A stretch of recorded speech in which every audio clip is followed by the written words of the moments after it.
Hey everybody, welcome back to Northernlion Plays the Binding of Isaac Afterbirth Plus. That's a lot of speed on this wheel spin. I'm thinking we're gonna be Isaac. Nope. Okay. Well, that was probably the worst prediction of all time, considering how slow that was going. 42SSK64X. We've been playing as the Forgotten a lot more recently. I like it. I mean, remember the Forgotten was like, for a long time, I had the opinion, you can't lose with this character. I have lost with this character. Embarrassingly enough. Yo, this is the most blessed room of all time. Extremely nice. And then extremely nice, but probably not that useful as Bone Lord. Better as the Spirit, but whatever.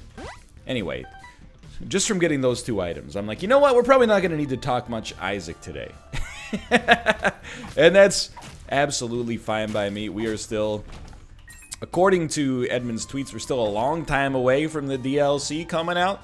You know, like maybe 8 months? Seems like they're targeting Q2 to Q3 2020. But you know, as with the restaurant estimate of when you're gonna get your seat, you know, you never know. You're just kind of, you're expecting that maybe this is when it'll be done, hoping not too many things go wrong. Something goes wrong, it could be even longer. Hey, if something goes right, it could be faster. You don't hear about that too much, but it's okay. It's the classic quote. People always toss this out here, and if you're very seen and you do not like this, I apologize. But whenever there's a delay and people go like on a game and they go, that's okay, I would rather have a good game later than a bad game forever. I'm like, yeah, okay, I've also seen the Shigeru Miyamoto quote, but like, this is the jerk in me for sure. The jerk in me just wants to go like, duh. Please, please, I want more. Could we have done that differently? I don't know. I'm still happy to have 9 lives, but I was like, congratulations, you know? I just don't know. When the message is written like that to support the developer, I like that, because I can understand as a developer, you know, it's stressful. You're like, hey, I promised people I'd have this out by like October, and now I'm not going to have it out till March. Beautiful. That's the kind of thing where I'm like, yeah, support the developer, obviously. Make him feel better. It would be hypocritical of me to say otherwise, especially because, you know, whenever I tweet about, like, you know, man, say mild inconvenience in my life, people are like, NL, don't let it get you down. You're the funniest person on the planet, blah, blah, blah, blah. And I'm like, no, I'm not, but thank you. The funniest person on the planet is Darcy from 90 Day Fiancé. Maybe they'll give us a deal. Okay, that's fine. That's fine. It happens. I think maybe if we had taken the deal, but stayed as the Spirit, we might have been able to take a second Guppy item there. So we probably did, we put a real dent in our Guppy chances, but 9 lives just like statically by itself is obviously great anyway. So there's not complaining, just wishful thinking of what could have possibly been if we'd played our cards right. This is an amazing deal with the devil. Like, Succubus is also obviously a great item. But anyway, I'm just saying, yeah, we know we'd rather have something great later than a piece of garbage now. Nobody on the internet over the age of like 13 disagrees. They're like, why don't you just give us the garbage, you know? It's just one of those things that like is always the right thing to say. But I guess, you know, maybe that's okay to have something that's guaranteed to be the right thing to say, because a lot of people on the internet can't seem to stop themselves from saying the wrong thing, you know? I noticed, you know, there was a celebrity death, a rapper named Juice WRLD, a couple of weeks ago at this point. And so many people just couldn't stop themselves. Like, what do you say when a celebrity dies, okay? Here's what you do. You say nothing, or you say something touching, you know, like gone too soon, oh, his music was a big influence on me, whatever. What you don't do is make it all about you. And I saw so many tweets from people that were like, dang, I have never even heard of him until today, but rip. I'm like, why do you gotta insert your own personal take in there? Like, I don't understand I'm trying to decipher it on a human level. I'm like, you're showing sympathy, which is fine, of course. I'm not saying that's not the problem, really. But why do you have to be like, man, I had never heard of who this guy was before today, but at the same time, you know, I wish he hadn't died. Yeah, of course. Why didn't you just say rest in peace? You're making it this weird thing where, like, you're at the center of the take of someone else's death. It's just bizarre to me. And then, of course, there are people that are like, you know, they try to gatekeep, like, a celebrity's death. Like, if a celebrity dies, they're like, you know, they see someone say rip, and they're like, oh, you're a fan of Juice WRLD, huh? How come I didn't hear you tweet anything about him while he was alive? Well, I'm sorry. I guess on Twitter, every day, I should have constantly been like, oh, I'm a huge fan of David Berman. Then all of a sudden, you know, he dies under tragic circumstances. I'm getting gatekeeped by a bunch of pitchfork media readers. This didn't actually happen. I'm concocting a scenario in my head. But still. Oh, really? Name 5 of his side projects. People, I've noticed this on Twitter. I'm in a good place on Twitter because I use it very rarely and mostly just post, like, memes and so-called crap posts. Terrible, terrible dodges, dude. I actually thought we might have been killed there. We just lost, like, 3 HP upgrades. Don't forget, you can toss one of these bad boys in there. But anyway, I'm always stunned by the amount of people who will, like, trip over themselves to say something stupid. Like, they just can't stop themselves from saying the dumb thing. It's absolutely stunning to me.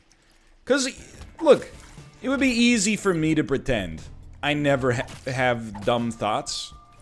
Obviously, it would be misguided, considering the fact that all of my dumb thoughts are also on camera forever. Or on video forever, I should say. See, there's one right there.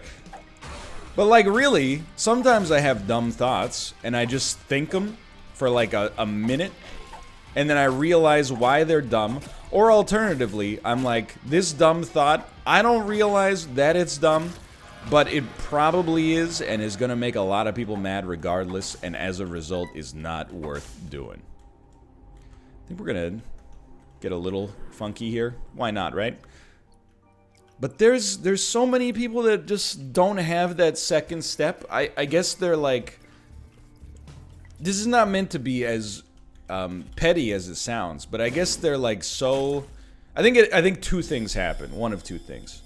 They're either so starved for attention that they're like, I'm willing to get even bad attention for this. It's worth it just to hit that reward center in my brain. We probably should not do that, but I wanted to at least try. Oh, thank you for the HP. The other thing is, they are poisoned by being online so much that they think, and I see this happen to a lot of YouTubers, you know, they think that no matter what they say, it's valid and meaningful just because they have an audience. And I'm like, brother, that is not the case. I could probably say some really dumb stuff in my videos, and people would be like, I don't necessarily agree, but I'm a big fan of this guy regardless, so it's okay, you know, I'll let it slide. Not heinously dumb stuff, obviously, but, you know, ignorant stuff like kids should have more homework, like I did last episode. Then, as soon as you broadcast that out on Twitter or any platform, you know, where your opinion might get exposed to a more, you know, general audience that is not necessarily in love with your content and, you know, would defend you to the ends of the earth just because they enjoy what you make. You're open to a whole new level of scrutiny. You know what I mean?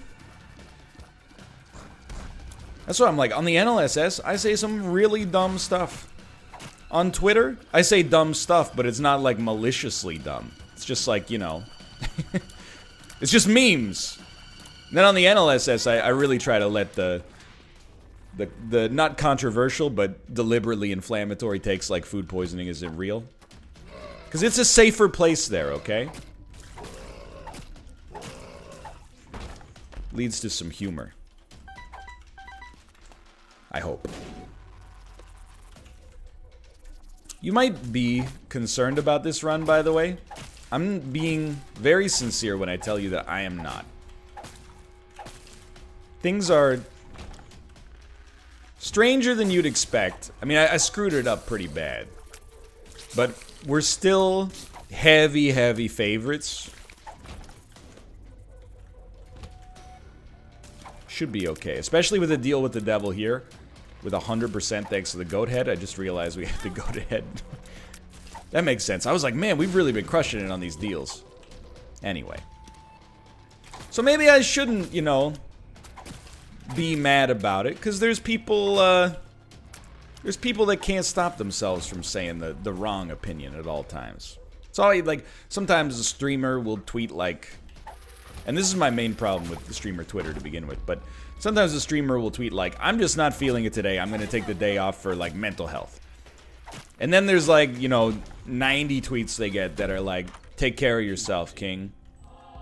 And then the reason that those 90 tweets are okay, and not just, sycophantic, I think, is because there's usually one person that's like, well, my dad was a coal miner, and even when he had the black lung, he still went to work to put food on the table. You don't know how lucky you got it, and blah, blah, blah. And, you know, in my head, I'm like, true. But I'm also like, hey, just because your dad's life was fricked up, it doesn't mean everybody's life has got to be messed up, you know?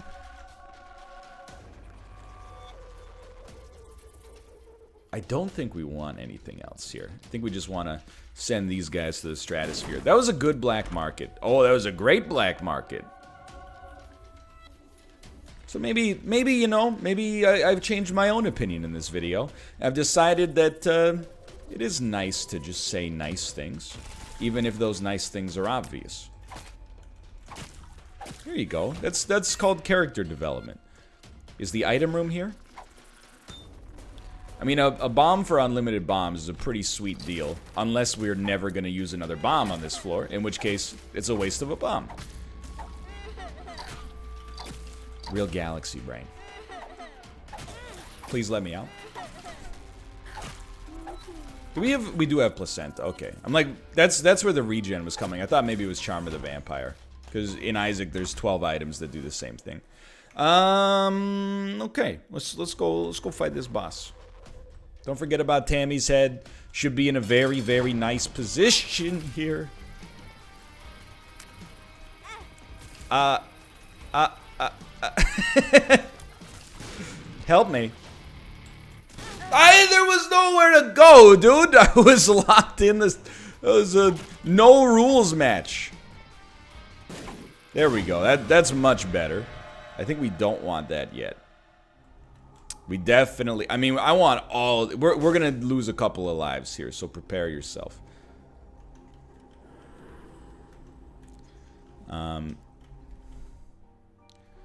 Wait, now I'm like, can we? Yeah, we can. Hold on, so just do this first.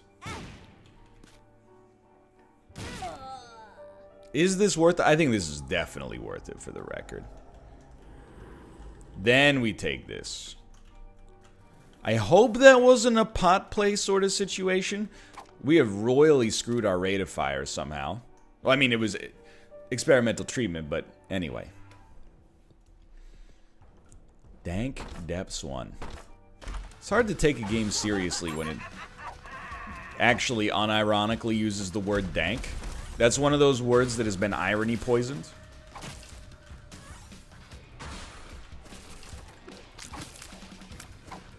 It's like when somebody tells you the word meme was originally invented by, you know, Richard Dawkins to explain, you know, cultural idea transfer in a genetic context or a pseudo-genetic context. And you're like, yeah, but what it actually means is like two pictures of Spider-Man pointing at each other. I don't understand why you gotta be so, like, fake intellectual about it.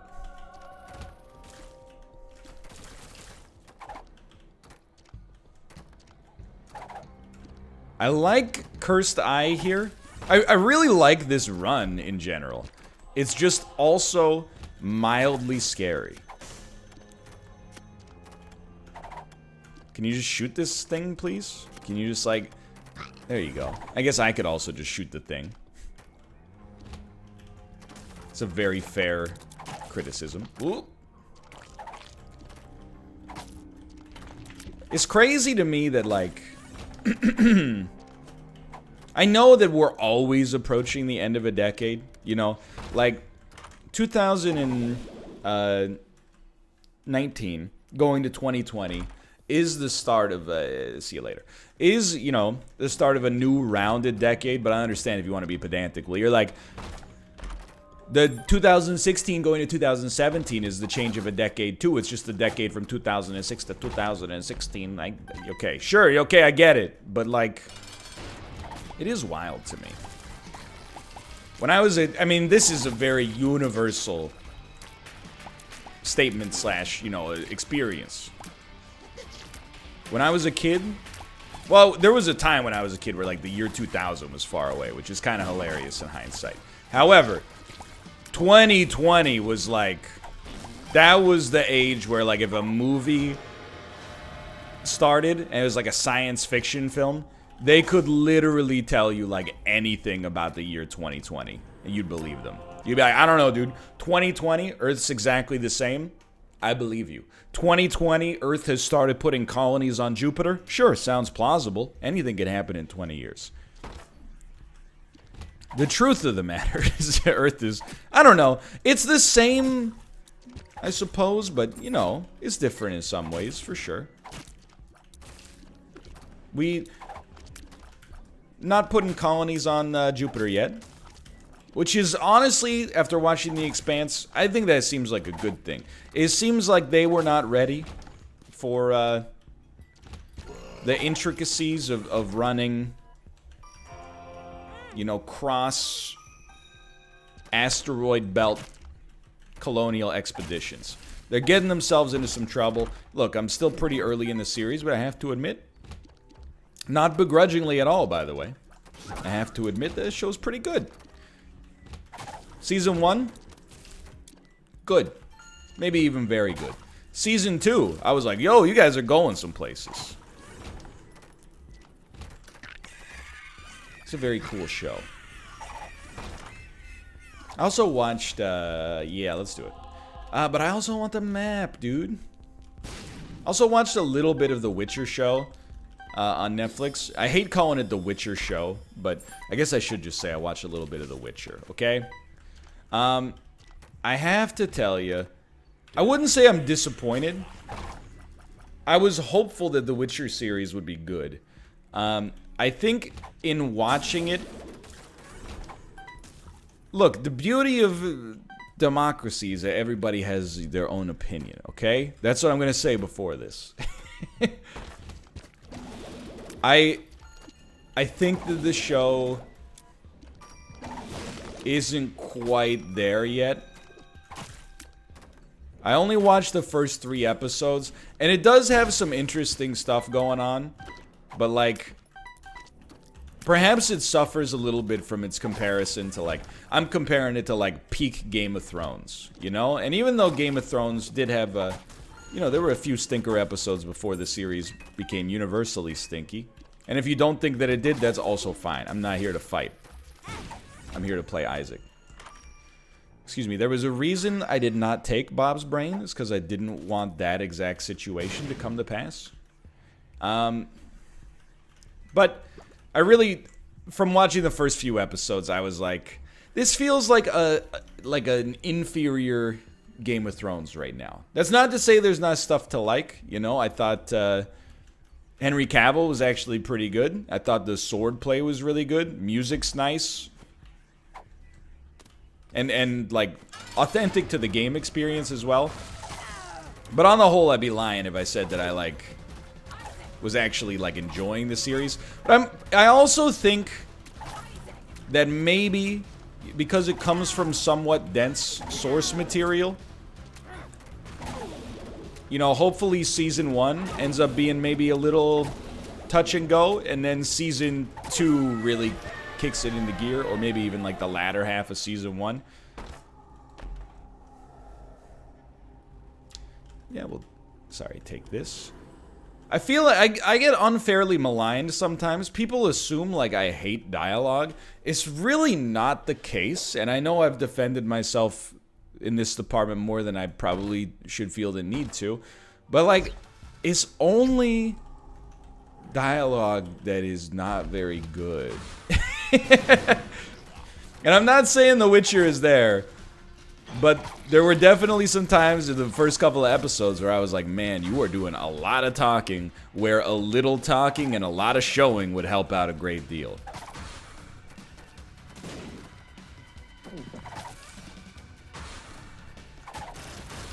And it's the thing, like, you know, those first, I know it's a circle jerk at this point, but those first few seasons of Game of Thrones, like, was there a lot of dialogue? There was a decent amount of dialogue, but the things that were being said were, I don't want to say important necessarily, because they probably weren't all important or serving a purpose, but, like, it was entertaining dialogue. They also, I'd be remiss if I didn't say that they nailed the costumes perfectly. Which is, that's one of the interesting things about the aesthetic of The Witcher to me, as, for the video games, at least. Is the way that people look. I'm not sure if it's actually based on, like, medieval European dress or whatever, but they got funny clothes and goofy hats. They all look like a Dark Souls character creator went, like, slightly wrong. But anyway, that was my weekend. If you like the show, I'm glad. Like, to be honest, I will watch pretty much anything fantasy or sci-fi, like, in these cases.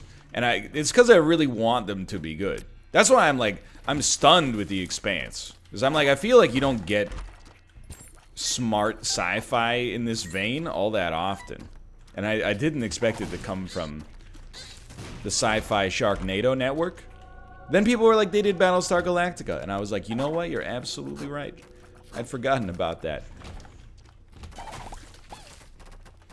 But The Witcher, I was like, kind of feels like maybe less like Game of Thrones, but more like kind of like a cut rate Lord of the Rings. So now I'm like, okay, let's Amazon Prime, let's see how this Lord of the Rings series goes, and then we'll go from there. We'll see who's winning the fantasy wars.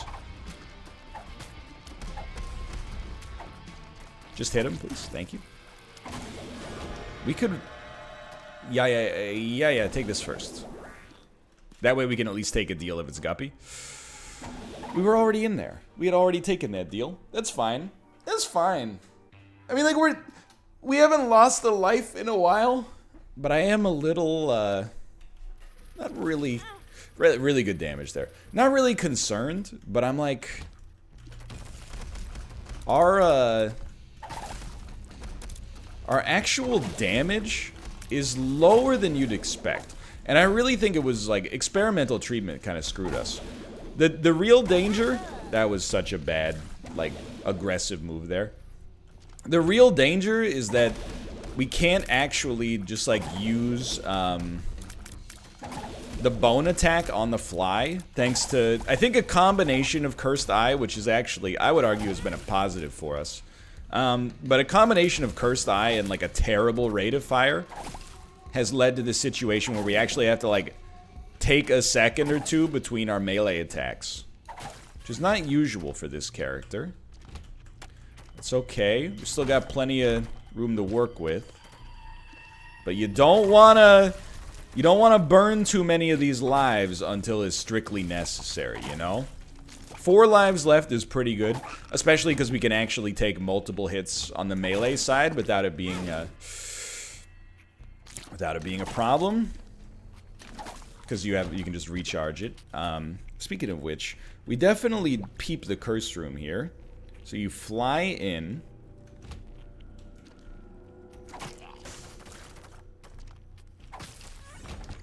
It was super not worth it. What? Oh, I handled it incorrectly. I just handled it incorrectly. Excuse me.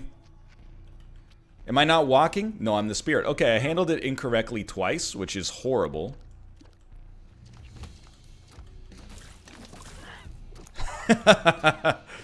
Alright, now it's legitimately a concern. And I did that. I put us in that area. I was gonna say I'm not ashamed to admit it, but I am actually pretty ashamed to admit it.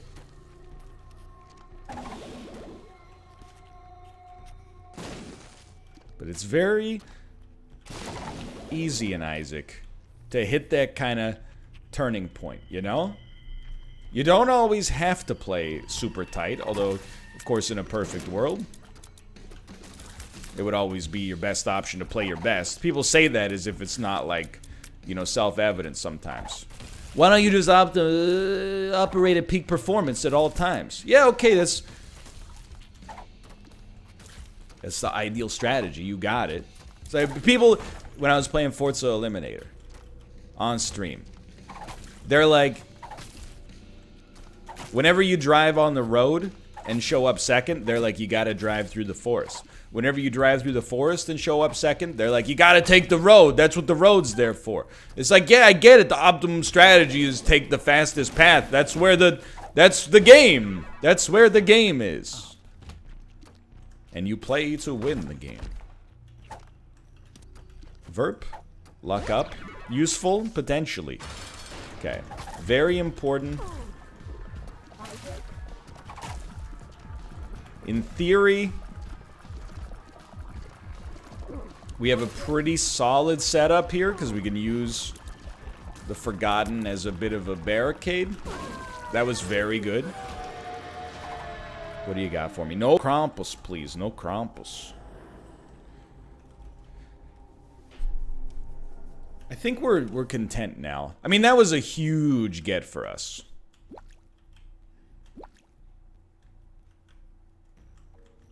Yeah, let's move along. That should help us out a lot.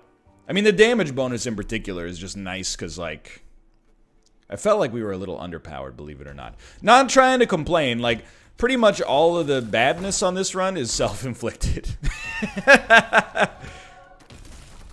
Thank God on this run we rolled the Forgotten. If we had rolled a weaker character, and in this case, I think it's just the Keeper or maybe the Lost, because, like, the Forgotten is great, but our problems are HP related, and the Forgotten is a little weird on HP, so, like, he's a very strong character, of course, but I think for this run, I uniquely screwed it up in a way that probably hurts you the most as the Fallen instead of any other character. Why am I talking about Isaac, dude?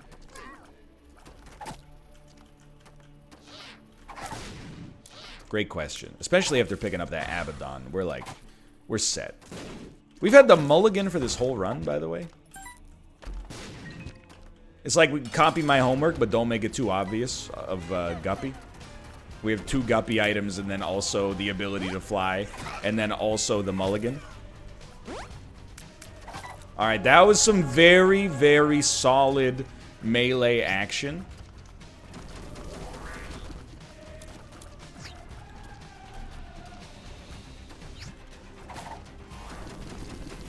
There we go. You're just waiting for, like, the pencil shot.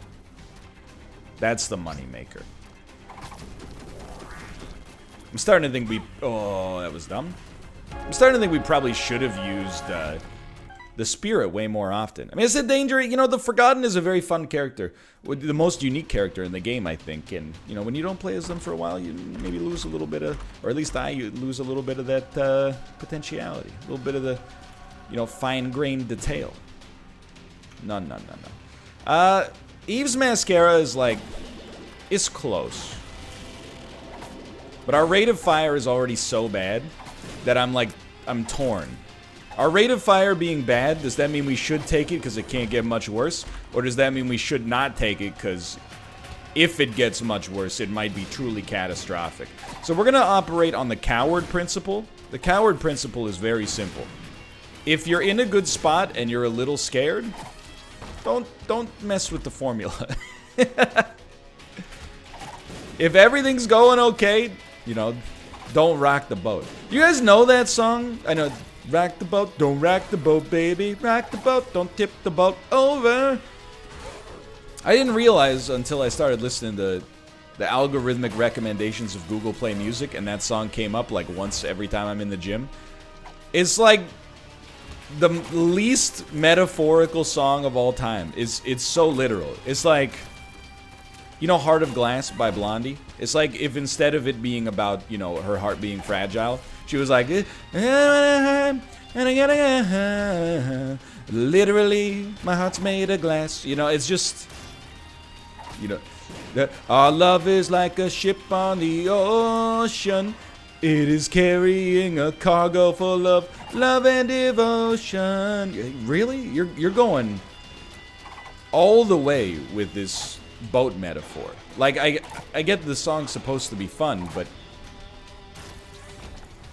just kind of strikes me as lazy songwriting. Yeah.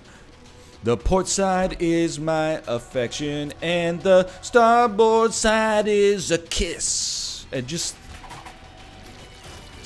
It always reminds me of, probably, whenever I hear songs like this, it reminds me of my favorite Flight of the Conchords quote from the series, not the songs. Where, you know, Brett falls in love with this woman, and he writes a song for her, and he makes Jermaine listen to it. And, you know, the song starts with, like, I would climb the highest mountain. I would swim the deepest sea. And then Jermaine goes like, well, when you said you would climb the highest mountain for it, would you actually do it? And Brett's like, well, probably not. And then he says, well, like, why'd you say it then? And he goes, it's a metaphor. Hold on, I've butchered the quote. It's a metaphor for what? For how I'd do anything for her. Well, would you climb the highest mountain for her? I see your point. It's like the whole song is written in such a heavy-handed metaphor. You could have said it in a more artful way. I'm not saying it's like bad songwriting from a 10th grade English teacher perspective. I'm saying, you know, you could have made it come across a little better than this, you know, it is carrying a cargo full of love and devotion. Anyway, for now, thanks for watching. Hope you've enjoyed the episode. If you did, click the like button. It's a great deal. Of course, subscribe if you want to see more in the future. For now, that's watching. I will see you next time. See ya!